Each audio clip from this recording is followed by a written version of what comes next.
Good morning বন্ধুরা, কেমন আছো তোমরা সবাই? আশা করি তোমরা সবাই খুব ভালো আছো আর আমরাও ভালো আছি। ব্লগ উইথ অর্কমৌ চ্যানেলে আমার বন্ধুদের সবাইকে ওয়েলকাম জানাই। তো আজ চলে এসেছি কিন্তু আরেকটা আমের রেসিপি নিয়ে। আমের সিজন তো প্রায় চলে যেতেই বসেছে, কাঁচা আমের সিজন। তো সেই জন্য ভাবলাম তোমাদের সাথে এই রেসিপিটা শেয়ার করে নিই। তো আজ হবে তোমার গুড় আম। তো সেই গুড় আমটা মা কিভাবে বানিয়ে থাকে সেটাই আজ আমি তোমাদের সাথে শেয়ার করব। তো চলো তোমরা সাথে থাকো আর ভিডিওটা কিন্তু দেখতে থাকো।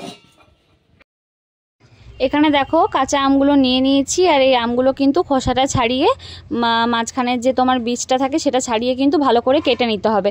তো মা এখানে কিন্তু আমের গায়ে অল্প খোসা রেখে আমগুলোকে ছাড়িয়ে নিয়েছে, এতে কিন্তু টেস্টটা বেশি ভালো হয়। গুড় আমে একটা স্পেশাল মশলা দেওয়া হয় যেটা কিনা বাড়িতেই বানানো হয়। তো সেটার জন্য শুকনো কড়াইয়ে মেথি আর মৌরি অল্প পরিমাণে, যতটা ধরো আম আছে সেই পরিমাণ মতো করে কিন্তু মেথি মৌরি এখানে নিয়ে নেওয়া হয়েছে।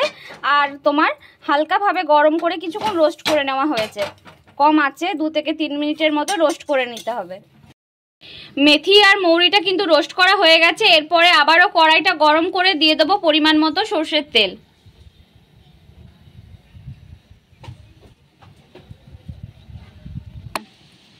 তেলটা কিন্তু গরম হয়ে গেছে। এরপরে এই গরম তেলের মধ্যে দিয়ে দেবো পরিমাণ মতন শুকনো লঙ্কা। এখানে আমার 2.5 কিলোর মতো আম আছে, সেই অনুপাতে কিন্তু আমি শুকনো লঙ্কাগুলো দিয়েছি। তোমরা তোমাদের আমের অনুযায়ী কম বেশি করে নিতে পারো। আর দিয়ে দেব পরিমাণ মতন তেজপাতা, আর তার সাথেই দিয়ে দেব পরিমাণ মতন গোটা জিরে। কালো জিরে নয়, কিন্তু সাদা জিরে। আর এই গরম তেলের মধ্যে দিয়ে দেব সামান্য পরিমাণে মৌরি।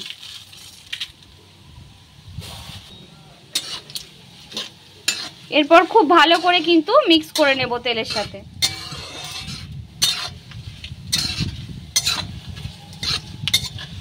খুব ভালোভাবে ভাজতে হবে, একটা ভালো স্মেল আসবে, তারপরে কিন্তু বাকি জিনিসগুলো তোমার দিতে হবে। খুব বেশি ভেজে ফেললে কিন্তু লঙ্কা মৌরি এগুলো কিন্তু সব পুড়ে যাবে, তাই খেয়াল রেখে খুব সাবধানে কম আঁচে ভালো করে ভেজে নিতে হবে। তো দেখো বন্ধুরা, এখানে কিন্তু খুব ভালোভাবে ভাজা হয়ে গেছে, তোমরা দেখেই বুঝতে পারছো রংটা কিন্তু চেঞ্জ হয়ে গেছে। এরপর এটাতে দিয়ে দেব কুচো করে কেটে রাখা আমগুলো।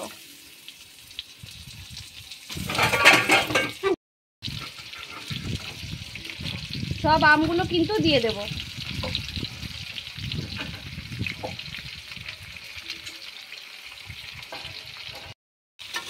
এরপর আমগুলো দিয়ে খুব ভালো করে গোটা মশলাগুলোর সাথে আর তেলটার সাথে কিন্তু মিক্স করে নিতে হবে। হালকা আঁচে আমগুলোকে কিন্তু খুব ভালো করে তেলের সাথে মিক্স করে নিতে হবে। গ্যাসের ফ্লেমটা কিন্তু বন্ধুরা কমই রাখতে হবে, না হলে মশলাটা, তলের যে মশলাটা দিয়েছি গোটা মশলাগুলো, সেটা কিন্তু পুড়ে যেতে পারে। 2 থেকে 3 মিনিট খুব ভালো করে মিক্স করে নেওয়ার পর এর মধ্যে দিয়ে দেব পরিমাণ মতন লবণ। দিয়ে ভালো করে মিক্স করে নেওয়ার পর এতে দিয়ে দিতে হবে গুড়। গুড়টা কিন্তু মা ভালো করে থেতো করে নিয়েছে। এখানে কতটা গুড় আছে মা? 2 কিলো। এখানে 2.5 কিলোর মতন আম আছে, আর সেই অনুপাতে 2 কিলোর মতো কিন্তু এখানে গুড় আছে। নুন দিয়ে মিক্স করে নেওয়ার পর এরপর কিন্তু গুড়টা খুব ভালো করে মিক্স করে নিতে হবে। আমাদের পরিমাণটা একটু বেশি হয়ে গেছে, এত বড় কড়াইয়ের মধ্যেও কিন্তু দেখো গুড়টা দেওয়ার পর মায়ের নাড়াতে কিন্তু খুব অসুবিধা হচ্ছে। তো তোমরা কিন্তু তোমাদের অনুপাত বুঝে তোমরা বড় কড়াই ইউজ করতে পারো। আমাদের কাছে এটাই সবচেয়ে বড় ছিল। কিছুক্ষণ পর যখন আম থেকে জলটা বেরোবে আর গুড়টা গলে যাবে তখন ঠিক অ্যাডজাস্ট হয়ে যাবে, কিন্তু এই সময়টাই একটু অসুবিধা হচ্ছে মিক্স করতে। আমের সঙ্গে গুড়টাকে কিন্তু খুব ভালো করে মিক্স করে নিতে হবে, তল উপর করে নিতে হবে, যাতে গুড়টা কিন্তু গলতে সুবিধা হয়। এখানে প্রথমবারে যে গুড়টা দিয়েছিলাম সেটা অল্প গলে গেছে, তারপরে থালাতে আর অল্প গুড় ছিল, সেটা কিন্তু দিয়ে দিলাম। 5 থেকে 7 মিনিট খুব ভালো করে মিক্স করার পর দেখো গুড়টা কিন্তু গলতে শুরু করেছে। এরপর কড়াইয়ে কিন্তু আমগুলো আর গুড়টা কিন্তু একসাথে দেখো অ্যাডজাস্ট হয়ে গেছে, আর অতটা অসুবিধা হচ্ছে না। খুব ভালো করে আবারও মিক্স করে নিতে হবে, এখনো পুরো সম্পূর্ণভাবে গুড়টা গলে যায়নি। গুড়টা দিয়ে ছেড়ে দিলে কিন্তু চলবে না বন্ধুরা, ভালো করে নাড়তে থাকতে হবে, নাহলে তলাতে কিন্তু গুড়টা ধরে যেতে পারে। তার জন্য হালকা হাতে কিন্তু এটা মিক্স করতে থাকতে হবে। মেথি আর মৌরিটা যেটা শুকনো খোলাতে হালকা করে রোস্ট করে রেখেছিল সেটা কিন্তু মা এখন শিল নোড়াতে আধ ভাঙা করে বেটে নিতে হবে। সেটা মা এখন বেটে নিচ্ছে। আর এদিকে কিন্তু গুড়াম একদম ফুটতে শুরু করেছে, আর একটা খুব মিষ্টি গন্ধও আসছে।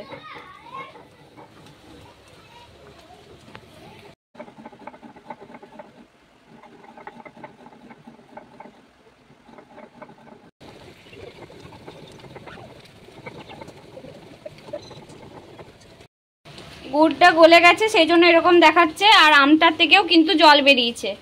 এতে কিন্তু একটুও জল ব্যবহার করা হয়নি।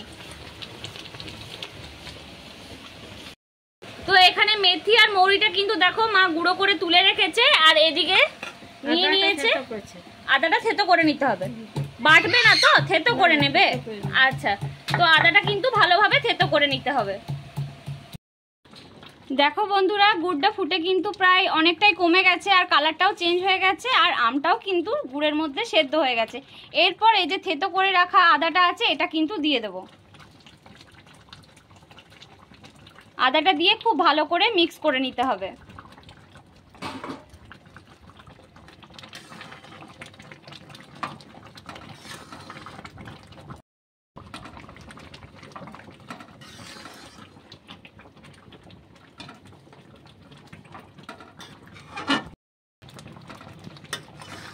আদাটা দিয়ে মিক্স করে নিয়ে আরও মোটামুটি 5 মিনিটের মতো ফুটিয়ে তারপর যে গুঁড়ো মশলাটা করে রাখা হয়েছে সেটা কিন্তু দিয়ে দিতে হবে।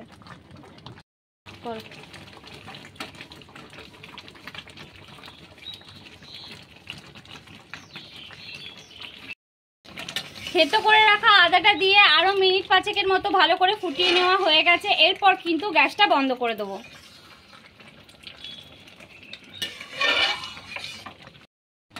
আমাদের গুড় আম কিন্তু 95% কমপ্লিট, আর 5% বাকি আছে। সেটা দেখো তোমরা কিভাবে হয়। গ্যাসটা তো বন্ধ করে দিয়েছি। এরপরে কিন্তু এই যে গুঁড়িয়ে রাখা মশলাটা, তোমার কি ছিল মা? মেথি আর মৌরি, যেটা তোমার শুকনো খোলায় ভেজে বাটলো, সেটা কিন্তু এর মধ্যে দিয়ে দেবো। আর এটাতে কি মশলা আছে মা? জিরে, হ্যাঁ, ধনে, লঙ্কা, সব এগুলো তুমি শুকনো খোলাতে ভেজে রেখেছো তাই তো? গোটা জিরে, শুকনো লঙ্কা আর ধনে, এটাও কিন্তু এর মধ্যে দিয়ে দিতে হবে। আগের দিন করেছিলাম, সে করা ছিল, বেশি করে করে রেখে দিয়েছিল। আচ্ছা আচ্ছা, এই মশলাটা কিন্তু মা বাড়িতে বানিয়ে রেখেছিল। তোমাদের যদি না থাকে তো তোমরা কিন্তু শুকনো খোলায় জিরে, মৌরি, মেথি এগুলো সব একসাথেই রোস্ট করে নিতে পারো। এরপর কিন্তু এই মশলাগুলো দিয়ে খুব ভালো করে আবারও মিক্স করে নিতে হবে, তাহলে কিন্তু তৈরি আমাদের গুড় আম।